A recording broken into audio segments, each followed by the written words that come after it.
Hello and welcome to Quarterlight. Today in Canada it's plus 1 degree C and it's quite a sunny morning. The snow is melting slowly. So, what car are we going to look at today? It's going to be the Land Rover Discovery Series 1. Yes, that great award-winning off-road vehicle with its great highway cruising potential and incredible off-road ability.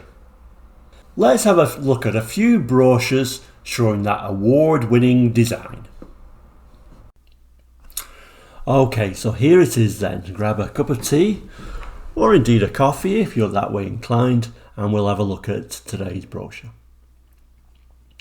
This is the 1991 brochure for 1992 models. The Land Rover Discovery, sometimes referred to as the Disco, although certainly not by me. I think that's quite a horrendous title for it, but some people do like calling it the Disco. It was first introduced in 1989 as a 3-door. This is the 5-door, which was showed the next year, although there is some 3-door models in here as well. It won the British Design Award in 1989. And as it shows on the front of the brochure, the British Design Award winner in 1991, and maybe other years as well. So let's open up and let's have a look. Let's see what we've got.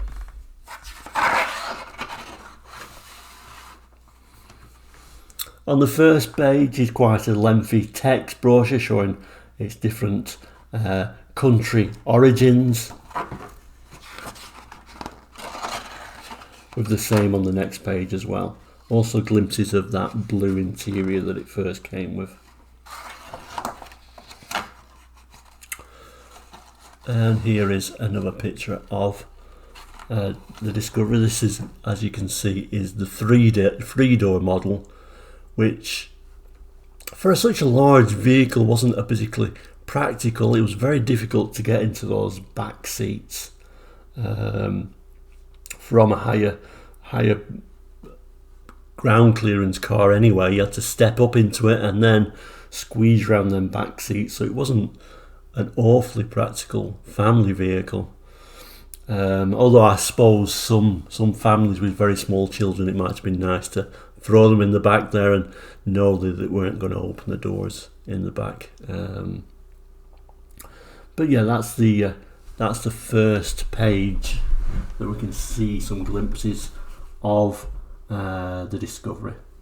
It says here, the Discovery tackles terrain that lies between you and your dreams. Cruise on motorways or autobahns, then head cross-country to your adventure. The Discovery sails over rough, smooth and steep ground in comfort and safety. Although I'm sure in reality, not many of these, when they were new, ventured off-road. Another nice country picture of a Discovery again, and this says, just load up the family and their kit and then trust the Discovery to take you back to nature with optional catalytic converter for your V8 injection petrol engine and emission levels well below EC limits from the 200 TDI diesel. Your Discovery will help you keep the atmosphere cleaner. Although I'm sure we think slightly different about diesel energy and diesel engines rather in the 80s and 90s than we do now, of course. This picture is a nice top view of the Discovery interior. This colour was called Sonar Blue, and initially was the only colour interior you could actually get. And as you can see, it covers the seat, the dash, the steering wheel. It was very much a love it or hate it colour choice for the interior, but it certainly stood out. The Discovery has map holders above sun visors, compartments on front and rear doors, pockets on the back of front seats, plus ceiling nets to hold extra generous rear luggage space. Is enhanced by split back seats, Both can be lowered to carry any combination of equipment and passengers. And as you can see, you could also specify it as a 7-seater with these backs. Not a great deal of seat for the passenger. In fact, on the Series 2, they did lengthen the back to give more seat space.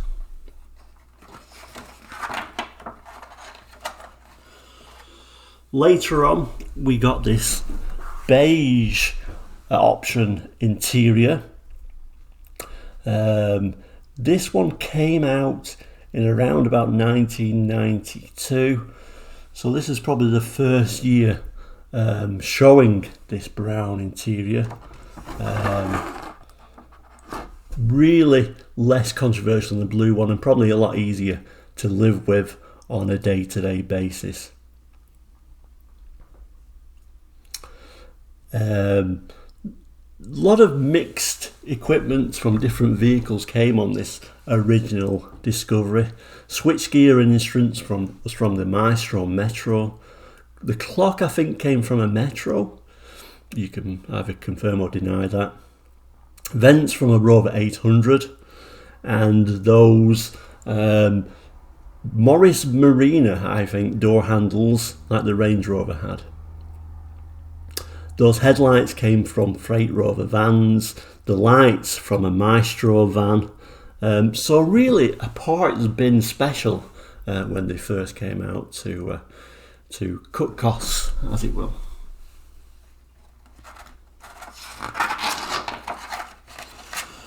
The next picture, another sort of like classic scene there, showing how it can be used in a country setting. They really want to emphasise that country vehicle. The Discovery can tow whatever you need to enjoy yourself. You're not likely to overstretch the car that is capable of towing 6 minis at once. For maximum traction, the centre differential can be locked to distribute power equally between front and rear wheels. And of course, it was a permanent 4-wheel drive. Yes, you could lock the differentials. You could also put it in low ratio as well. It was certainly an exceptional towing machine, as were all the big Land Rovers at the time.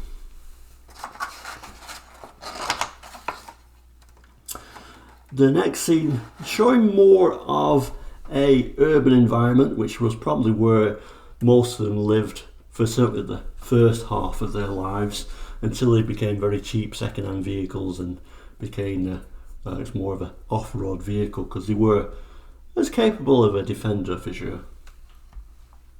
The Discovery stylish and modern town car which stands out from the crowd. Your choice of 14 different body colours and dozens of accessories. From your high vantage point you can see the traffic flow, while power steering and a light turning circle make parking easy. So really emphasising here how SUVs became more of this and less orientated to off-road machines. Showing how a stylish vehicle, but in reality it was quite an agricultural machine, trying to live in a more city environment, where today's Discoveries are much more geared to city life. And the final page showing a few internal shots and a few specifications, as you can see. So that's the first brochure we're looking at today. And the next one we're going to look at is actually still the Series 1, although it's a little bit confusing because in some places they refer to this as a Series 2, which it certainly isn't. This is the Series 1 facelifted model. So this one came out in 1994. The actual Series 2 that is shown in some markets was actually a larger vehicle, as we've seen, we've talked about earlier, to accommodate more room for the seats in the back. The actual Series 2 itself isn't going to be introduced until 1998 though, so we are still firmly in Series 1 territory. This had many improvements. It was certainly a big step up though from the original creation. The original one having the 200 TDI 2.5, this now having the 300 TDI engine. In my opinion, probably the best diesel engine ever put into a Land Rover. Both strong, tough, reliable, and also probably the last of the vehicles that could be worked on quite easily, not only in the UK but in other countries as well. The later engines became much more electronic, so kind of like narrowed the market for places like Africa. There was also an improvement to the petrol engine as well. It went from 3.5 litres to 3.9 litres. And as you can see, the larger headlights there. What we'll see later on as well is rather a strange one really. They put a second set of lights on the rear bumper. Depending on what year you either got the bumpers just having the lights working. The one I had, I remember, was a 96, and that had the bumper and the higher light indicators running at the same time. A lot of changes just meeting EC rules and regulations at the time, so they kept playing around with that. 1994 was also the first year the Discovery was launched in the US. In Japan they actually had one as well called the Honda Crossroad, basically exactly the same vehicle, just a bit of badge engineering with a Honda badge on there. So let's open it up and let's have a look, see what's inside this brochure.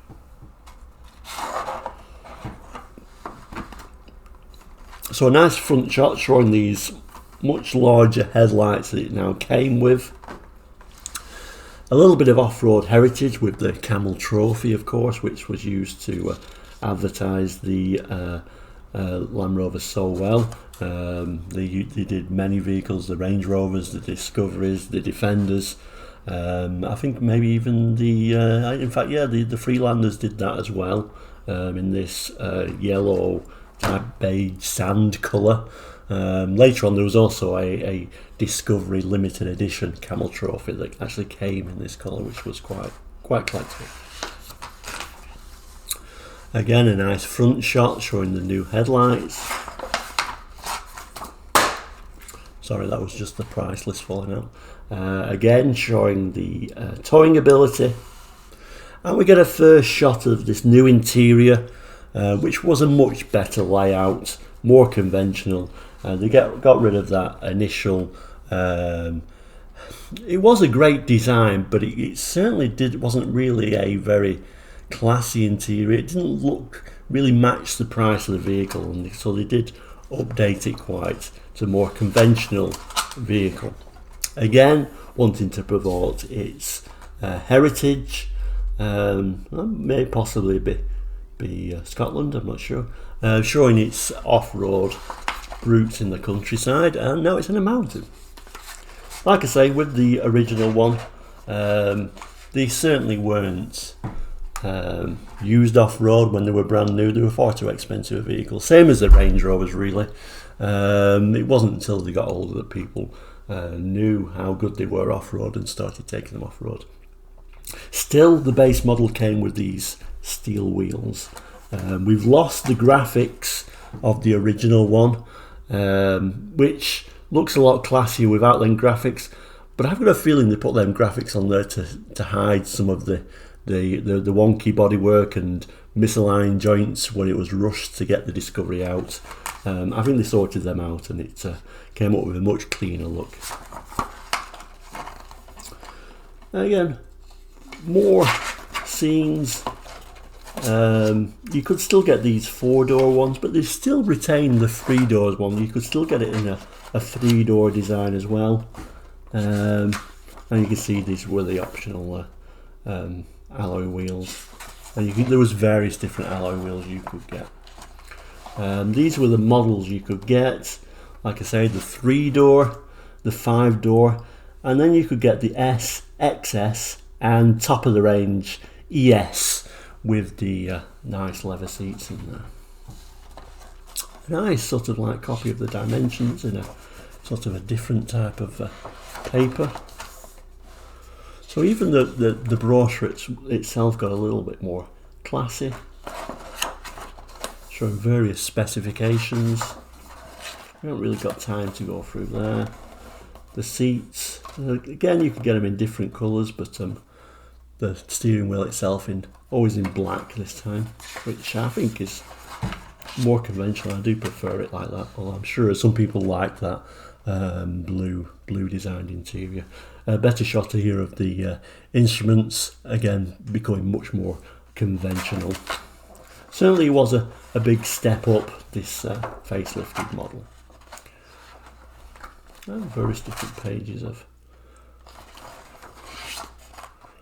it, showing it in different scenes, different environments, but always promoting that sort of like country vibe that they actually had. So that is the facelifted model, and within this facelifted model they did come with a colour chart as well. They were constantly changing these colours. It says this is a 1996, and they are beautiful colours, there's no doubt about it. He had a great choice of colours. These change quite frequently. Like for example, there's a blue on there that doesn't actually appear on the sheet. So they did keep taking and adding the different colours. I'm trying to think what colours aren't on there that were. There was a white gold actually. I think that was 96 actually. That doesn't appear on here. And there are various other colours that are not appearing on there because they kept changing them. And also on the back here, this is your seat choices, from your basic all the way down to your different leather finishes.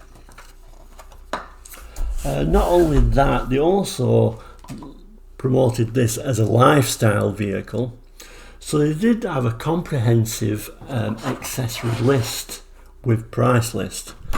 Now, this was really similar to what Jeep was doing in promoting the lifestyle brand of being able to buy and bolt on all these different options and accessories, from just a simple rack system to a full body kit you could get, the different alloys. So from new you could actually specify, for example, you could take away the steel wheels and put these freestyle alloys on them if you wanted to, and there were various options. I think this was the XS one with the slightly indents on the spokes. So various different side steps, and really it goes on and on and on with lots. That this book is bigger than the actual brochure itself, with all the different options and accessories you could get on your Discovery. So really promoting that lifestyle choices there. One of the other things I want to have a look at, although I think this is becoming quite a long video, so I think we're going to have a part 2 for this video. I did find the price lists of some used vehicles, one of which was my own vehicle itself, and I thought we could have a look, see if some of these vehicles are still on the road now. Did Discoveries last? How many of them do you think will still be on the road now? We'll have a look on the next video, I think, and we'll go through a few of them and see what's what. Did they last? I think a lot of them didn't. They weren't I wouldn't say they were badly built, but they certainly weren't the best built vehicles in the world. A lot of little niggles and problems they had, and certainly rust issues as well. So we'll have a look at that. The discoveries is this section here. We've got Range Rovers here, and we've got the odd Defender there as well with a full price range. So we'll have a closer look at that in the next video. So I'll say goodbye for now, and I'll see you soon in part 2. Thank you. And don't forget to like and subscribe. That is not what I'm supposed to say. Like and subscribe, please. That would be great. Thank you. See you in part 2 of the Land Rover Discovery. Goodbye.